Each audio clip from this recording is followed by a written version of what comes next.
Good morning. My name is Joe Doherty, the Communications Director for the Utah Department of Public Safety and Unified Command. Today is our regular briefing for Thursday, August 13th, 2020. Today our speakers will include Governor Gary Herbert and Nate Checketts, who is our Testing Director under the Unified Command operation and with the Utah Department of Health. And we'll also have Dr. Mark Briesacher from Intermountain Healthcare. So we'll turn the time over to Governor Herbert.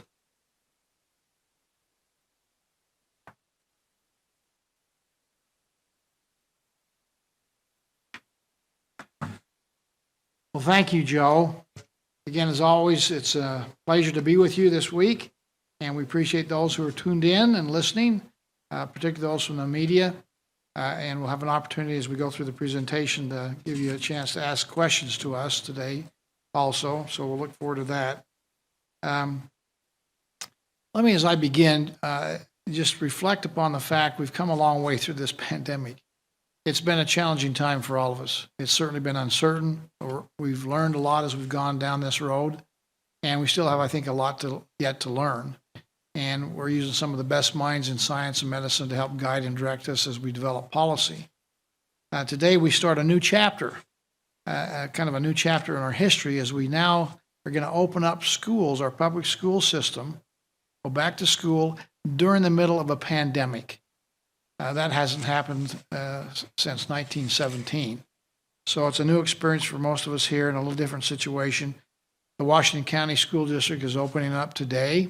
And we know that across the state, as we open up our school system and our 41 different school districts, it won't be quite the same as how we've done it in the past. It'll look different. It's going to feel a little bit different. And so I'm asking everybody, all of us, to be a little more patient. Understand that there's going to be some differences, that we're going to need to make some adjustments as we go through this challenge. And again, we'll have some nuances and I'm sure modifications as we go through the school year. People ask me a lot of times here in the last week or two, why? Why are we opening up our schools? And people want to have school. Our students want to go back to school. Our parents want them to go back to school. Our teachers want to be in school teaching. We understand the significant importance of our public school system and the ability for our people to go there and learn and develop skills, become productive members of society. It's the building block upon which we, in fact, function. So we want to have that. It's also, as we look at people or organizations, for example, the American Academy of the American Academy of Pediatrics, our pediatrician organization, strongly advocate that all policy considerations for the coming school year should start with the goal of having students physically present in school. We also have the National Academy of Science, Engineering, and Medicine, who's echoing that same sentiment that we would want our kids to get back in school, in a physical building. And so we're trying to recognize that's an important aspect of society and of the well-being of our young people. So that's why we're doing it. I hope people understand there's been a lot of work put into getting to where we're at today. Our state school board, elected by the people, our local school boards, 41 different districts elected by the people, our state health department, which has got the best science and medicine available here in the state to help guide us. They've created standards by which the districts need to, in fact, function. They have a manual of standards that have to be met. And then, of course, the local school districts are putting together their own plan and with some flexibility as they have unique circumstances throughout the regions of the state of Utah. So I don't know that all the plans are going to be the same. There's going to be differences between the 41 different districts and even in some of the schools inside the districts. But flexibility is kind of a key to making this work. And I appreciate the work of so many in bringing this together. Now, I mentioned some standards. One of the requirements we said is statewide. We want everybody that's involved in the education system inside the school building, on the buses, to wear a face mask, face coverings to help protect the spread of the coronavirus, which in fact is spread by droplets and that come from our mouth and nose. And so we've asked that to be done as a mandate throughout the state. I want to make sure that we have some clarification, because at least we had this raised here yesterday, the clarification about the public health order for the mask requirement. The order allows for clear face shields for extra, and I emphasize extra protection if desired. But face shields should always be worn with a cloth mask to control the spread of respiratory drops. Face shields may be worn without a mask in some very specific cases, dealing with those who have disabilities, deaf and hard of hearing, where students have a problem with speech, maybe need to read lips. And so there are exceptions to that, but most of the time is wear a face mask and you can have a shield, but a shield alone is not preferable. Last week we delivered KN95 masks to all of our teachers, all the school districts, so the teachers could have more mask options as they go forward. So as I see what's taking place and the collaboration, the cooperation from many that get us to the point where we can open up our school system, I'm very encouraged. I'm cautiously optimistic that we are in a good place to start this. I think we do it in a safe way for our students and for our teachers, minimize the risk to our students and to our teachers with what we've put in place. I also like the trends that we see that are taking place. The case numbers are falling and our transmission rates are going down. So I think we're in a good place. But I would emphasize it's no time for us to be complacent. If anything, we probably need to increase our efforts of doing the things we've been doing, the wearing the face mask, proper hygiene, hand washing, social distancing, all those things which have helped us to get to a good place need to continue with maybe even more emphasis. I like people, again, I know it's, for a lot of us, it's a habit that we've not got used to of having a mask, a face covering with us. If you're going to leave your house and grab your keys, grab your mask, grab your purse, grab your wallet, grab your mask. Hang it over your rearview mirror. Again, it shows a concern for your neighbors, that you have respect for them, and you're going to do your part to make sure that wherever you interact with people is a safe environment. Last but not least on that area, I know there's room for criticism. Again, certainly the state's made its mistakes along the way as we've learned as we go and had to change courses here and there. But I would hope that people, rather than criticize, let's get to the mode of encouragement, encouraging people because of our love and concern for our fellow man. And let's encourage each other to do good things because it's the right thing to do. And not because government's compelling us, but because it is in fact the right thing to do to help us slow this pandemic down. It's based on good science, it's based on good medicine, and allows us to be good neighbors and good citizens. With that, let me just excuse Dr. Dunn. She's away on a much needed and deserved vacation. She's spent the last over 6 straight months working, very diligently in trying to help us navigate this pandemic, and so she deserves a little time off. And so let me just give the report, if I could, in her behalf. Today, we will report 45,424 positive cases, which is an increase of 334 cases from yesterday. We'll report 584,656 people that have been tested. That's an increase of 3,447 people tested from yesterday. The rolling 7-day average for positive tests is 354 per day.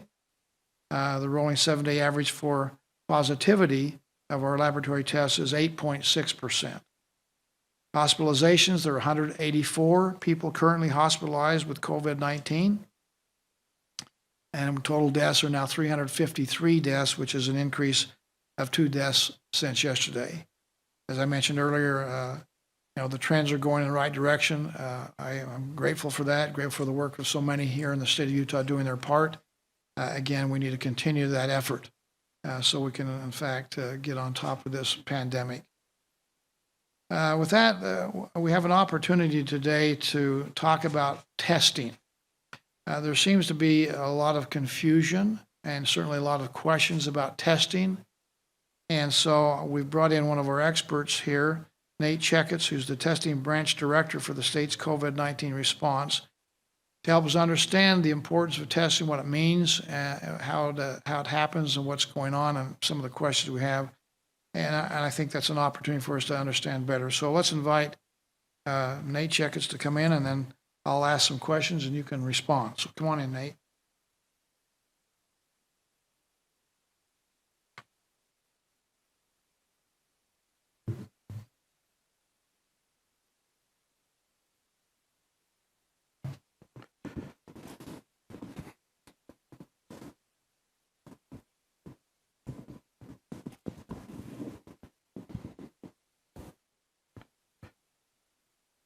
Okay, Nathan, allow us to happen a little better. I've got a mic here, so I don't have to come and use your mic. But let me just ask the questions here first.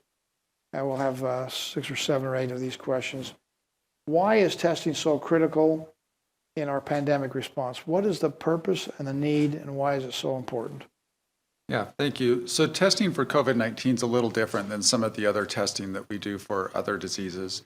If you think about something like strep throat, if you get tested for that and found out are positive, then there's an action that we can take that you and your medical professional, your doctor, can go through to address that and treat the disease.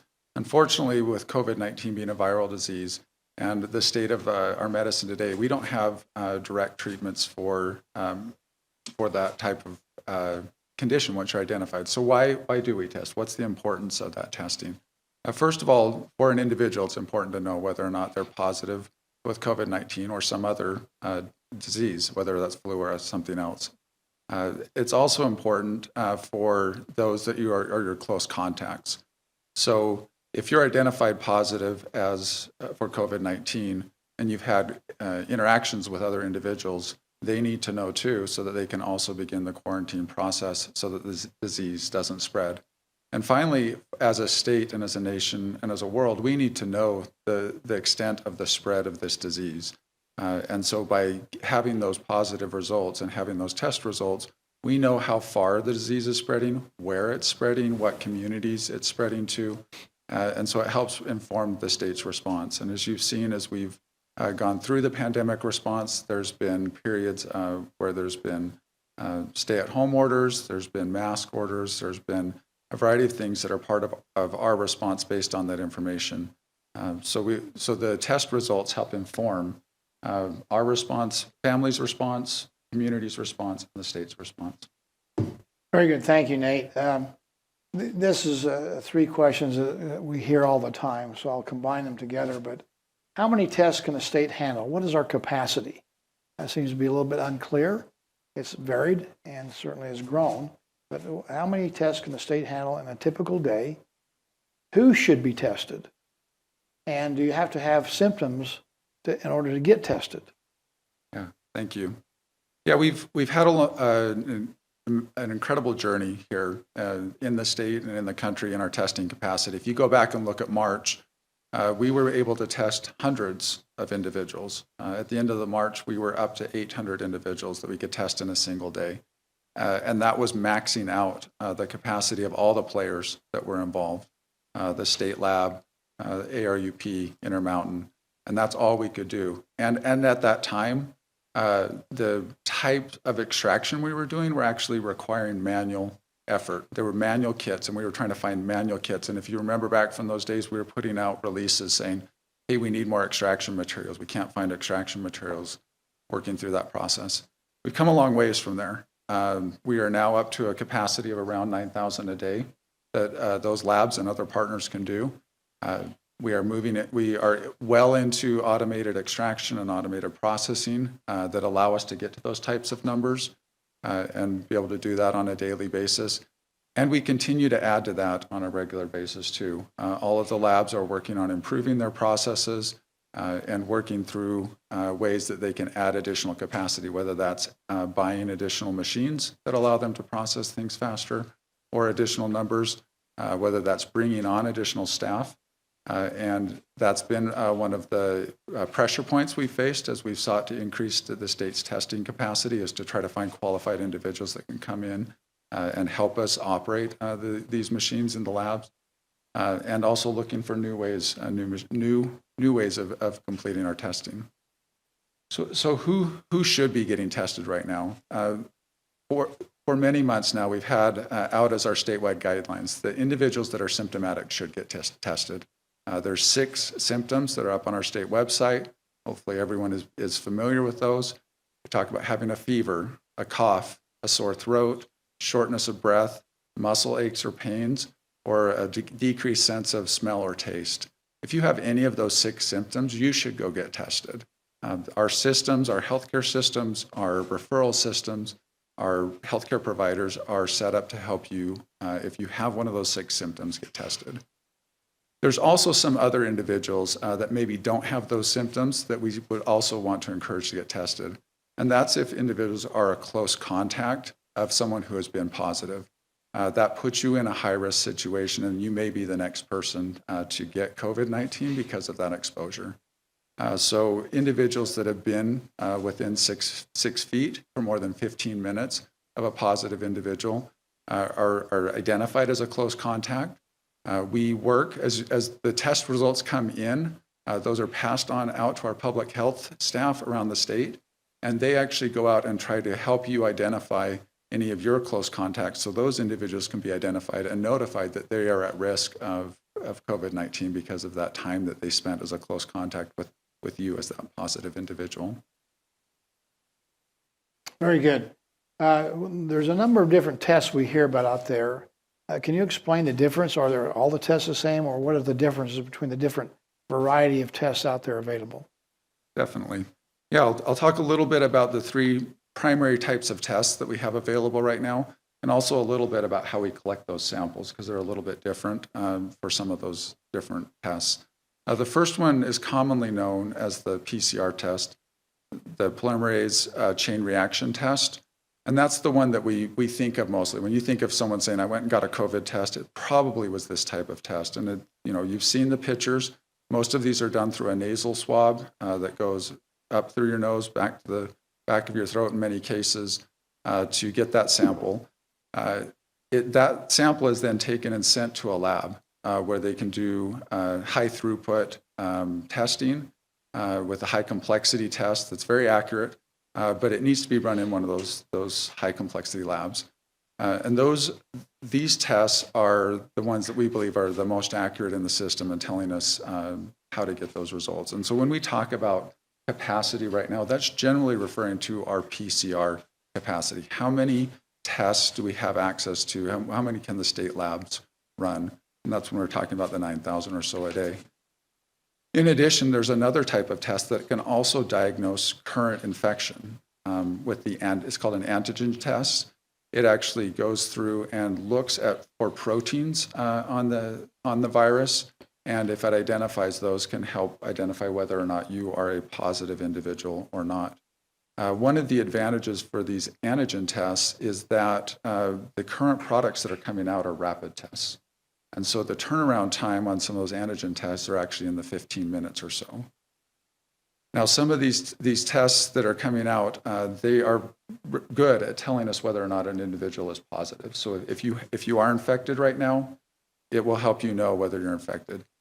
Where they're not quite as accurate as the PCR tests is that sometimes if you're positive, they're missing that. They're not always telling us every time that someone is positive. And so that your healthcare provider may work with you. If you take an antigen test, if you receive an antigen test and it is negative, your healthcare provider may look at your situation and say, you know what, there's a lot of other things telling us that you may be still COVID positive. We're going to follow that up with a PCR test to get confirmation whether or not you are positive or negative. The last group I'd like to talk about is the antibody test. Serves a very different purpose. It lets us know not whether you're currently infected, but whether you have been exposed to the COVID-19 virus and what your body has done in response, whether it's produced those antibodies. One of the things that is difficult for us to know how to use going forward is that with the antibody test right now, and if you are positive, we don't know how long that immunity that would come from those antibodies is going to last. And so it is helpful to know that type of information, and especially on a statewide basis to look at those antibody tests and know what communities have been exposed over time, what population groups have been exposed over time, and really to what extent the infection has penetrated into our communities. We may only be finding some individuals through the PCR testing that we may find out later through the antibody testing that actually the exposure was broader than what we saw through the PCR testing. Some early results that are coming back from some of the systematic antibody testing we're doing indicate that maybe there's 3 individuals for every one that's been identified through the PCR testing that has been exposed at some point along the way and is positive for antibodies. Lastly, I'd just like to talk real briefly about the collection methodology. So for most of these tests, as I mentioned at the beginning, we're familiar with the swabs. They go to different parts of the nose depending on the swab that's being used with your medical provider. Some of them go all the way back to your throat, some would go part way up your nose, and some are able just to go to the front part of your nose. Or there's also one that goes through your throat. Those have all been approved by the FDA, but there are also other methodologies that are on the horizon, some of them approved with some tests, but not yet with all of them, to look at saliva as a way of collecting that. And then as we talked about the serology test or the antibody test, those are done through blood draws. So there's different ways of collecting those samples for those tests. I hope they're taking copious notes at home here. Okay. Now, if we need to get a test, we decide, you talked about who should get tested. How does a person go about getting tested? Where do you go get tested? Do you have to make an appointment? And how long does it take to get your results back? Yeah. So the best way to get tested is to contact your healthcare provider to see if you need to get tested. And we also have available on the state website, if you go to coronavirus.utah.gov, right at the top of our banner, there's instructions on where you can go to get tested. We have a map on our website that lists 74 different sites that are open to the public, and you can actually click on each one of those individual dots that are on the map. It'll bring up the location, the time that it's opened, and any specific instructions that may be related to that specific site. Most of our partners encourage that you go to their referral system first before you come to their site. So you go on to Intermountain site or the university site or the Test Utah site to go through the process, answer the questions, make sure that you're qualified for a test, and then actually get your referral that you can take in. And that speeds up your process once you actually get to the testing center. Some sites do allow you to drive up, walk up. So if you look on our testing webpage, that additional information is available on there on how you can sign up for a test. Related for payments for the test, the way that the Families First Act set this up is the individuals that should not be paying for tests that are covered by their insurance. So insurance is set up, according to the Act, to cover when a test is medically necessary. So if you are symptomatic, if you are a close contact, if you have a healthcare provider referral, if you have a local public health referral, those tests should be covered by your insurance and you should not be charged for those. If you don't have insurance, you can go to medicaid.utah.gov. And there's a special program that's been set up just for COVID-19 where you can sign up and register and your tests will be covered through that program. And if you don't qualify, if you need additional assistance, you can also go to our hotline, which is on our webpage, or to the chat feature on the webpage to be able to get additional direction on how to find testing that's available for you and could be covered at no cost. So it sounds like what you're saying, Nate, is that for most people, the vast majority, there is no cost to get a test. All right? That's correct. How long does it take to get the results back? Yeah, so as we look at our turnaround times from when an individual gets a sample collection until the results are posted to their provider, we've been looking at 1 to 3 days or have been our average over the last couple weeks. We know when we had the surge back in June and through mid-July, with all of that testing volume coming in at once, multiple parts of our system had backlogs as they were trying to process that many tests that quickly. And some of those times were delayed. But now as the testing volume has gone down, the labs are reporting that they're able to move back to their lower testing times. The state lab, as an example, has been able to move its turnaround times back down to around a day, sometimes just a little over a day. but right in that range as its volumes are now more aligned with what its testing capacity is. Along with this testing, you say we have the capacity to do nearly 9,000 tests per day. And yet the numbers we just saw today is significantly lower than what our capacity is. And people wonder, why are the numbers going down on those who are getting tested? What's your explanation for that? Yeah, we've taken a look at that several different times over the last couple of weeks because we are interested in knowing those results too. And our best information seems to be that there is less prevalence of the disease in the state, and there's been less demand based on that. As we talk to our sample collection partners, so the University of Utah and Intermountain, and those others that are operating the sites on the front line, they're reporting the same thing and have been over the last couple of weeks, where they've been reporting 20-30% reductions in the number of people coming into their sites. That would be a great development, and we're hoping that that's what the data is showing us, is that the infection rates actually have gone down, and that's why fewer people are coming in to get tested. Last question, and that has to do, if you're tested positive, what do you do? If you're tested negative, what do you do? You're out of the woods? So answer those two questions and we'll call Sure. So with a positive test, you need to isolate and be in your home, wear a mask when you're around others, even in your house. You're obviously infectious, and we want you to try to avoid spreading that to others in your household. And you'll need to go through that 14-day isolation period and make sure that your fever's been over for more than 24 hours, and it's 10 days longer from when your first symptom was identified. If you're negative, the way our tests work is really just telling you that in that moment when you were tested, you didn't have the virus, that it wasn't at significant levels. Unfortunately, that's not a sort of a get out of jail free card that you'll never be infected, or that even if you are tested too early in an exposure, that you may not become infected later, or that it will present itself later.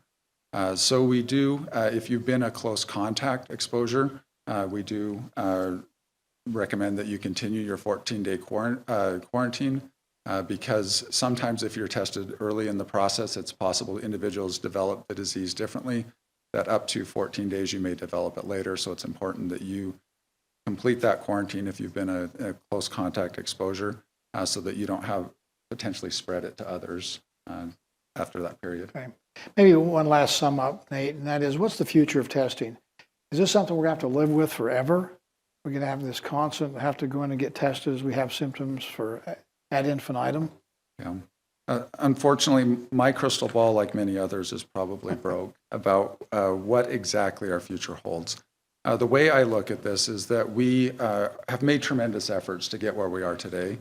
And there are many things that are on the horizon for us that we should continue pursuing forward. We hope that a vaccine will be there soon, and that will change some of the dynamic. But until that point, we're moving forward. For example, at the state lab, we're adding additional personnel. We're bringing in additional machinery. Our projections are that we can triple capacity at the state lab coming for this fall.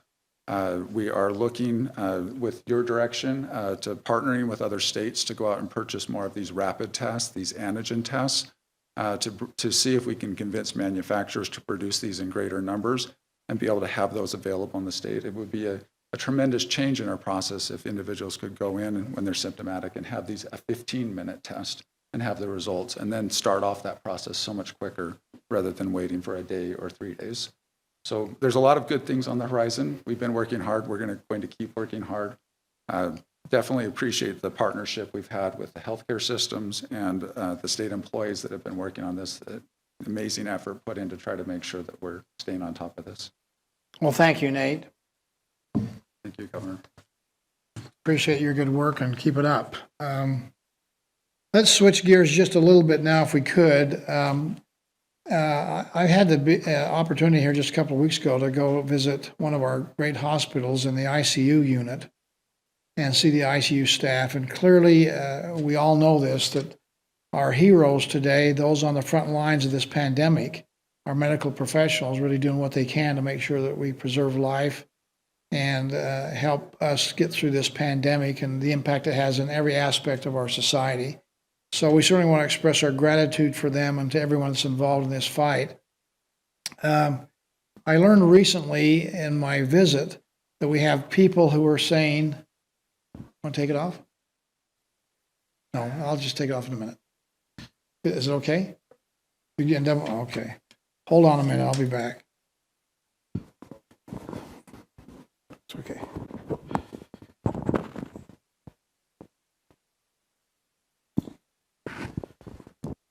Okay, sorry. I guess we're getting double feedback there. So again, an opportunity for us to learn from those health professionals. When I was at the ICU unit, we're finding out that people are, in fact, are delaying getting health care that they need to have, whether it's elective surgery or treatments at the hospital, because they're afraid to go there, because that's where COVID-19 patients are housed. And somehow they feel like that's maybe not a safe environment. And so in order to maybe help us answer some of those questions, we've asked Dr. Mark Briesacher, who is the Intermountain Healthcare's chief physician executive, to talk about hospital capacity, what we're doing when the intensive care units, how that is being impacted by COVID-19, and the opportunities that we have for those who need health care at the hospital, whether they should be afraid, concerned, or whether they should take advantage of the opportunity to go in now. So Dr. Briesacher, if you'll come forward. Governor Herbert, thank you for your leadership during this pandemic, and thank you. We're grateful for the opportunity to be here today and to talk about this. And so let's just get right to it. So first, it's important to know that our hospitals and clinics are safe, and they are ready for any healthcare need that you have. Through the leadership of the Utah Hospital Association and their collaboration with my colleagues with hospitals across this state, I know that's true of their hospitals as well. We have in place processes that are designed to keep you and your family safe and designed to keep our caregivers safe. So when you present to our clinics or you present to our emergency department, we screen you, and if there is the potential that you have COVID-19, you're moved into a specific area. If you're presenting for other things, like you're having heart symptoms or stroke symptoms or other emergencies, then you're moved to a different area and cared for in that area. All of our caregivers take all the precautions you see across the state. We wear masks, shields, we gown up, we have specific devices that purify the air and helps keep them safe, and it helps keep you, your families, patients safe as well. Additionally, as medical services have increased across the state, we continue to take important precautions. So extra cleaning, extra testing before procedures to make sure that you don't have COVID-19. We have had to restrict visitors for some of the time, and that's part of it as well, is to keep patients safe and caregivers safe. And we'll continue to do those things. I think the second key message here is that it's really important that you don't delay care. It's important for your health. It's important for our community's health. And delays in care can actually be life-threatening. If you're due for a skin cancer screening, breast cancer screening, colon cancer screening, please go and get that done. If you have diabetes, if you have heart disease, if you have any other type of medical condition, please check in with your provider and make sure that the plan you have is the right one today. Make sure that the medications you're taking are doing the right things for you and that you're not having any side effects from them. We've seen a decrease in the number of people who present to our hospitals with emergent and life-threatening conditions, and this actually is true across the country. The national study found that there's been a 40% reduction in the number of patients presenting to have stroke symptoms assessed and treated. There's been a 35% reduction in the number of patients presenting with symptoms of heart attack. And in these conditions, every minute counts. So please, our hospitals are safe. We're ready to care for you. Don't delay care for these life-threatening conditions. There have been many great stories about healthcare workers and teams during the pandemic. And there's also been some sad stories, a lot of sad stories. And some of them have been related to the delay in care that people chose to do because they were worried. And those are the stories that we can avoid. So please come and see us if you have concerns. The last thing that I want to share is I just want to join Governor Herbert and double down on our continued need to mask, to remain socially distanced, to wash hands together. Our efforts together as a community, it's making a difference. The 7-day average number, it's just great to see that number coming down. And that's leadership from the state, and it's your individual actions and decisions, the care you're showing for your neighbors and friends in the community, that's making the difference here. Community health is what we need to have so that our communities can grow, can continue to care for each other, can be hardworking, industrious. So let's stick together and let's keep focusing on masking, hand washing, and social distancing. So 3 things. It is safe to get care in our clinics and hospitals. Please do not delay care that you need. It makes a difference in your health and well-being. And please keep masking, hand washing, and social distancing. Governor, that's all I have. Thank you.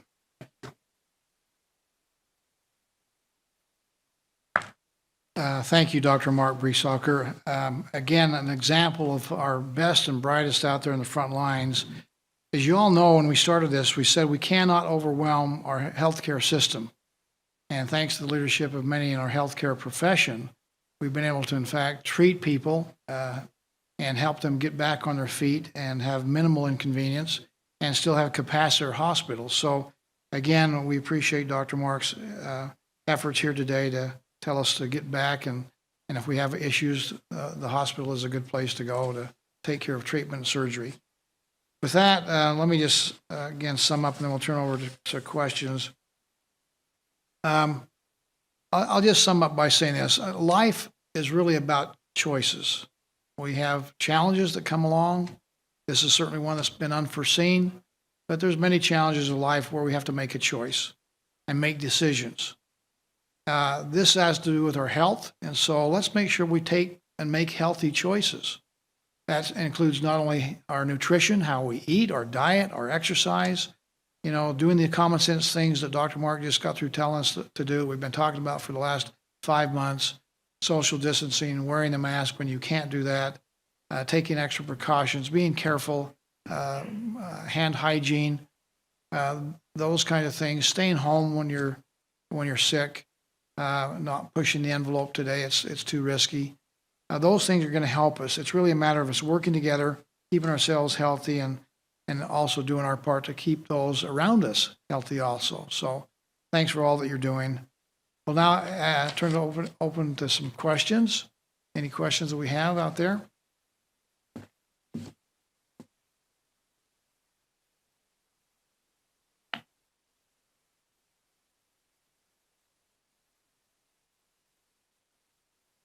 Yes. Hi, can you hear me okay? We can. Okay, good. I think that this is probably a question for Nate, but looking at the number of tests, I know you said that demand for testing has gone down, but we see the number of tests and the number of new cases declining over the past couple of weeks much more sharply than they even increased. Does that seem right to you? I mean, is there an explanation for testing demand going down even faster than it rose when we were peaking?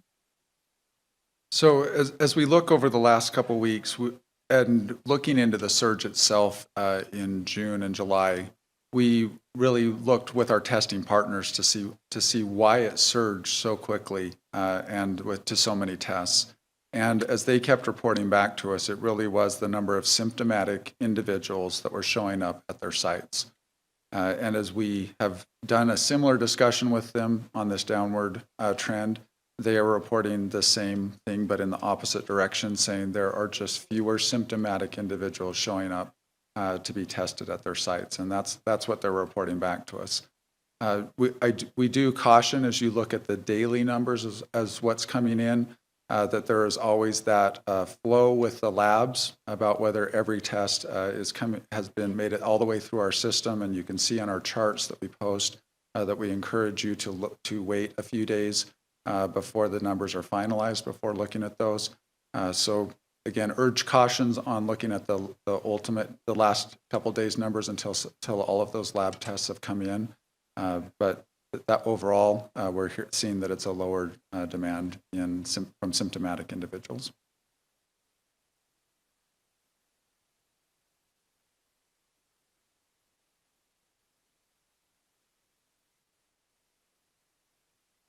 Yes. Hi, this is for the governor. It's Lisa Roche. Governor, there's apparently a special session planned for next week. Is it one that you're calling? And if not, why not? And what do you see the need for lawmakers to deal with next week on COVID as well as other issues, including budget issues? Thank you. That's yet to be determined entirely. I've had some preliminary discussions with the legislative leadership.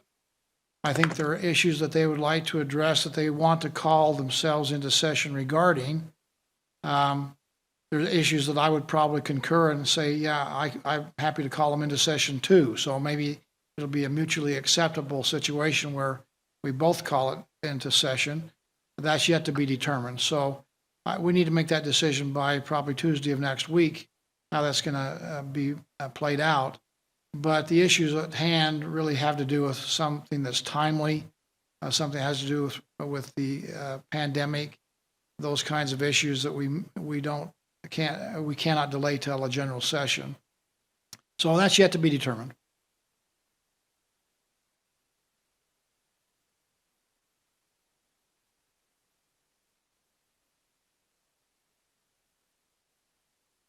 Yes, I have a question for the governor. You're looking positively towards the start of the school year, but as was widely reported on yesterday, 3 football players at Bingham High School tested positive for coronavirus, and the state recommends in their manual that if 15 students get sick, the school should close for 2 weeks and do virtual learning. Did these most recent positive tests on a team raise any concerns for you heading into the start of the school year? It causes us concern on a state level. Activities, sports activities are handled by the Utah State High School Activities Association. They're the body that determines the rules and regulations by which we participate in these kind of activities and sports. We're going to meet with them, our health department, to discuss some of the concerns we have to make sure that the health department feels good about their protocols and what they're doing. Again, I know we love our sports, and I'm certainly one of those that's a big fan, but we want to make sure we do it in such a way that it's safe. And it's an attempt to try, and there are certain parameters that need to be followed. And if we have infections that happen with a team, that team is going to have to be quarantined. Just like in school, if we have 3 in a class that get infection, that class will have to be quarantined too. So similar kind of regulations for our sports activities too. We'll see what the discussion happens here today and tomorrow with the Activities Association or Health Department.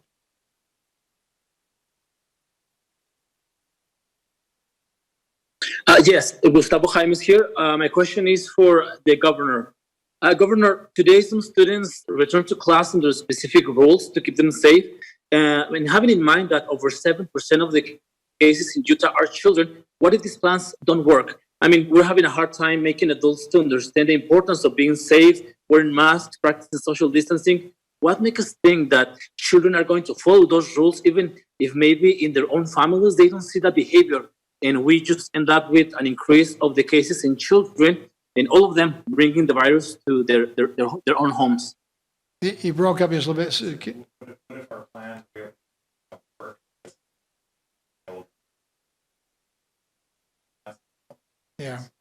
Well, it's going to take all of us working together to make this happen. I've said from the very beginning, whatever plans we have in place, and we have probably the most comprehensive plan of any state in America, by the way, and now broken down into how we open up our school system.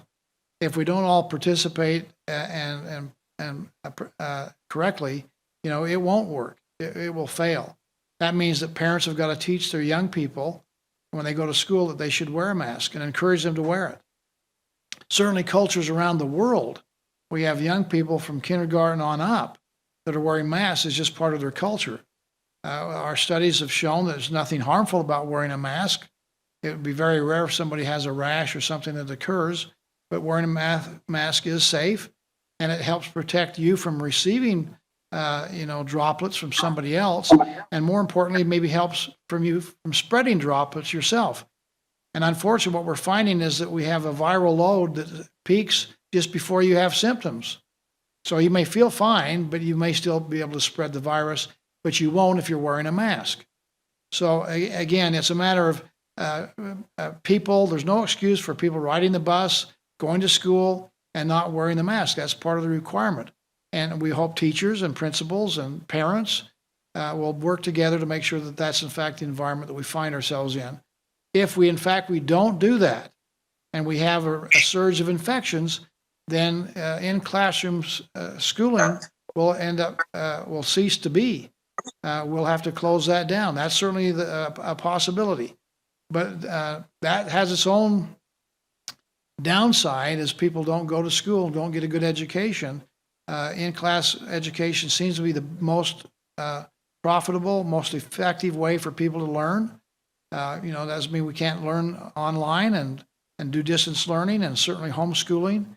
But for most people, going to school in a typical fashion and have a teacher face-to-face is the best way to learn. So we need to do all that we can to make sure that these plans of these 41 school districts work and that our school system does in fact operate. Hi, Governor. Ben Winslow with Fox 13. This is a question for either you or Deputy Director Checketts. Since we are seeing a decline in people seeking out testing and we still have the capacity of almost 9,000 a day, as you say, why not expand it to maybe people who are asymptomatic or who don't necessarily display some of these other symptoms, no matter how mild, just to see if you truly have a decline or if there's greater spread? Very good. Nate, you want to come in? Doctor, have you anything you'd like to say about that?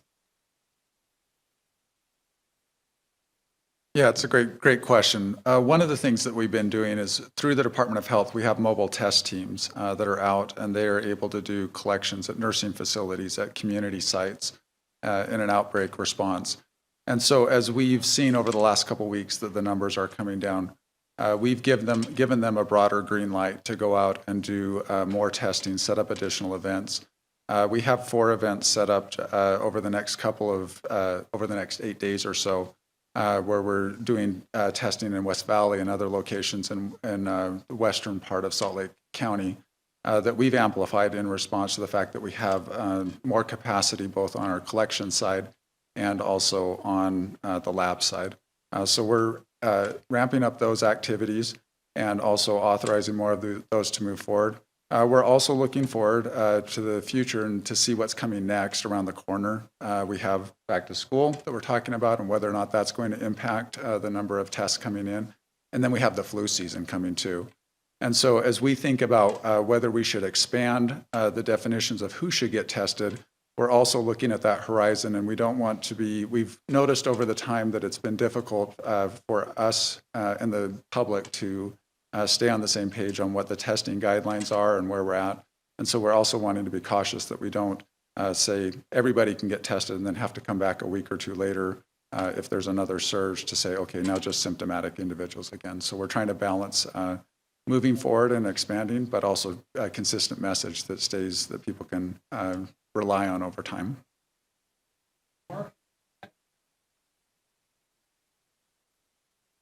Thank you, Deputy Director Checketts. I agree with what you said. What I would just add is that for every test, there's the right time, the right place, the right patient to get a test. And so it's important that we continue to learn and apply the science and apply the evolving body of knowledge around how best to use our tests. I think preserving that capacity for what might come this winter during the flu season is really important as well. And I'm just grateful for the guidance from the Utah Department of Health, from the Centers for Disease Control that help us in this area. So right time, right patient, right place, right test. Let's approach it in that way. Next question. Hi, yes, this is Jacob Kloffenstein with KSL. I think this question is going to be for Mr. Checketts as well. Kind of going along with Ben's question, if we're still seeing these lower numbers of tests, is there a chance that there might be, kind of random testing out in the community or spot checks or that sort of thing? And then you mentioned earlier that, health officials rely on testing results to assess how the disease is spreading and where it's at. What is the benchmark for tests per day to accurately get a picture of that? I've heard 7,000 per day is kind of a number thrown around that's, inaccurate, gives health officials a chance to accurately assess the spread. So what's that benchmark? Yeah, so let me address the benchmark question first. There's a variety of different numbers that are out there. Some come from Harvard, some from other areas. Some of them talk about a number of tests per 100,000 individuals, like 75 tests per 100,000 individuals. So most of the ones that I'm familiar with, as you mentioned, may go up to 7,000. I've seen them from 2,000 to about 7,000 that they would recommend that a state be doing on a regular basis to have a good feel and a good pulse on what's going on in its community. And I forgot your first question. Could you ask that one again? Yeah, if we're still seeing lower testing numbers, is there a chance that we might see random testing out in the community or spot checks or that sort of thing? Oh, sure. Yeah. So the state has been doing a random process through a project that it calls Project Hero. It combines an antibody test, and they're also doing the PCR test too. And they have been doing this work over the last couple of months in different communities to give us a sense of what's going on out there. They continue to do their work, and they're moving into phase 2. They're looking to do some heavier testing in schools to help us get a better feel in that area. So that project is continuing and will continue to add to our understanding of what's going on with the virus. And then, as I've mentioned, we're looking at opening additional collection sites and using our mobile teams to a greater extent to be able to collect more tests in this period where there's a lower demand. We'll take 2 more questions. Yeah, hi there. This is John Reed from KUER. This is probably also a question for Mr. Checketts. It's kind of a 2-part question, but I'm curious, you mentioned Anagen Testing. I'm curious, is that being done in the state right now? And where is it being done? And then I have a follow-up after that.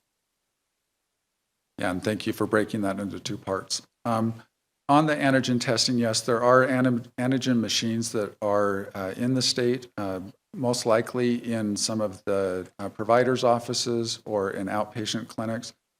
These types of tests are actually the machines, and this Anagen testing is actually something that's widely available for other purposes, for flu and strep and other reasons. And so these machines are often already in some of these facilities. They're with Abbott machines or Quidel, BD. These are some of the manufacturers of these machines.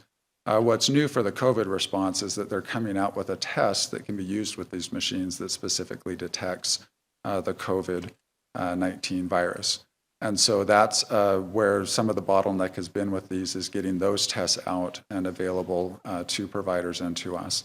As mentioned earlier, the state is heavily engaged right now in making purchases of these machines to make them more available.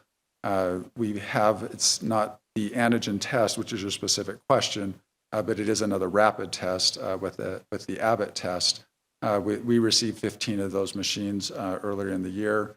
We deployed them to tribal facilities, to frontier hospitals, to correctional facilities, so that they would have advantage of these 15-minute type turnaround tests. And our plan is we're working with local health departments right now to develop a list of over 100 sites where if we are able to get more of these antigen tests or these Abbott rapid tests, that we would put them out in additional facilities like this, like jails and other areas, homeless resource centers, so that where we think that having that rapid test would be most important to the response.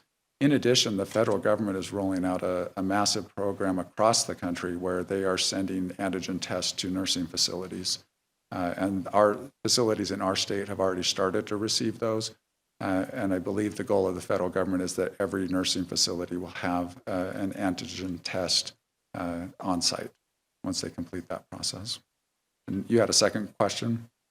Yeah, and then I mean you've sort of touched on it a little bit, but there seems to be sort of a debate going on right now among health experts about whether the U.S. should kind of shift its focus on testing to use more of these antigen tests, which are, they say, are less accurate, but just the fact that they're a little bit cheaper and quicker, that would allow more testing and people to get tested more regularly, repeatedly. And that would be especially helpful, you know, as schools reopen and we're trying to get businesses open. And so I'm just curious, you know, what is either yours or maybe the Department of Health's kind of position on that debate? Yeah, antigen testing right now is moving in that direction. It's headed in the right way. It's not quite there yet to do everything that you just said. One issue is the cost. Costs are definitely lower on the antigen test than they are on the PCR test. But they're still in the $20 to $30 range per test. And while that's helpful, that's better than what we're seeing in the PCR. That's not down into the range where some people, you know, there's been op-ed pieces and others that say, if we had $1 test, how would we behave? We're not there. That's not where these tests are right now. And also the other issue that we're running into with them is that the manufacturers, although they're ramping up significantly, the demand is still much higher than the availability. So as we look at the antigen test and we look at the work that the federal government is doing, we're hearing that as they're doing this nursing home project, that they're actually taking up a lot of the production capacity right now. And so we're going to have to, the manufacturers are going to have to overcome that in order for the rest of the population to get more of those tests. Okay, the last question. Yes, Governor Herbert, when you're talking about opening the schools, a lot of this has been presented as sort of a rosy outlook that we're going to open the schools and we're going to, you know, more social distancing and there will be masks. But I'm wondering if you're doing any game planning for a worst case scenario. Are you talking about what it might look like if things go wrong and you have to close things down again? And can you give us a sense of what those discussions are like? Well, Brian, I'll just say what I've said all along. There's no way to absolutely have zero risk. So there is a risk involved. We've tried to mitigate that and minimize the risk. All the plans, though, have, in fact, a plan B to it. If, in fact, we have infections that rise to unacceptable levels, then how do you quarantine the class? How do you quarantine the school? And, in fact, you drop back to all distance learning online, as we did at the end of the school year earlier in the spring here. So all the plans have, in fact, a plan B to it in case it doesn't work. But it's like anything else. You don't know until you try. And I think it's important we try, as the pediatricians have told us. You know, we need to start with the goal of taking kids back into the classroom, into the brick and mortar buildings themselves to meet their teachers and their classmates. And then if it doesn't work, then we'll go back to some other alternative. But that's, all 41 districts have those plans in place. With that, we thank you all. Let me just sum up. I appreciate Dr. Mark being here to tell us, you know, hospital capacity is there. Do not delay any healthcare needs because you're afraid to go to the hospital because of COVID-19. That's a false fear.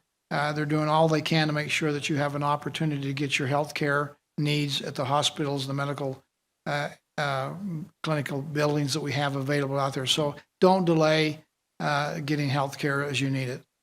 Nate Checketts has helped us understand a little bit better about the testing programs that we have available.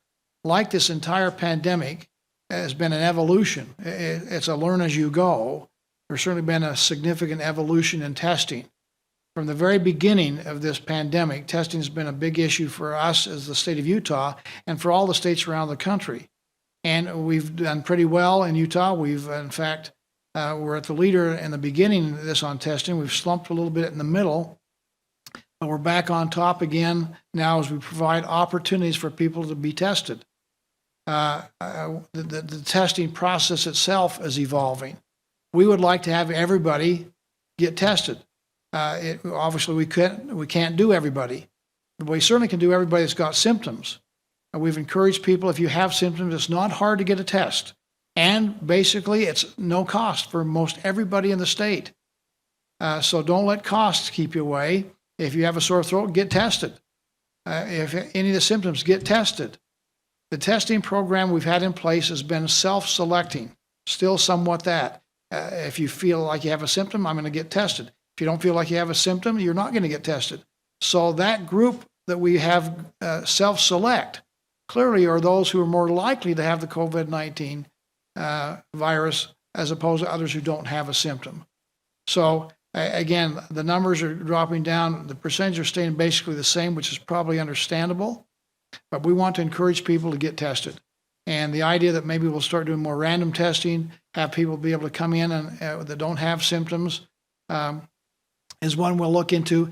Again, making sure we still have capacity if we have a surge. So there's got to be, again, a plan B in case something goes awry.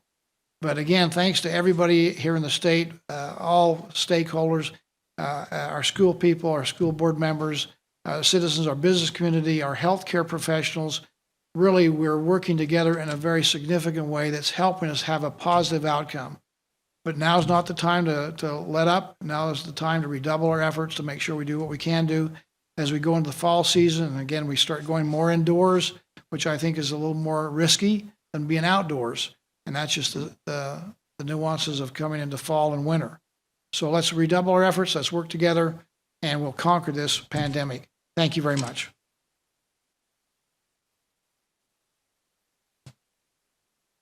All right, we appreciate all of our speakers who are here with us today. If you would like to see the transcript of the question and answer session with Director Checketts, that transcript will be posted on coronavirus.utah.gov this evening. Thank you very much.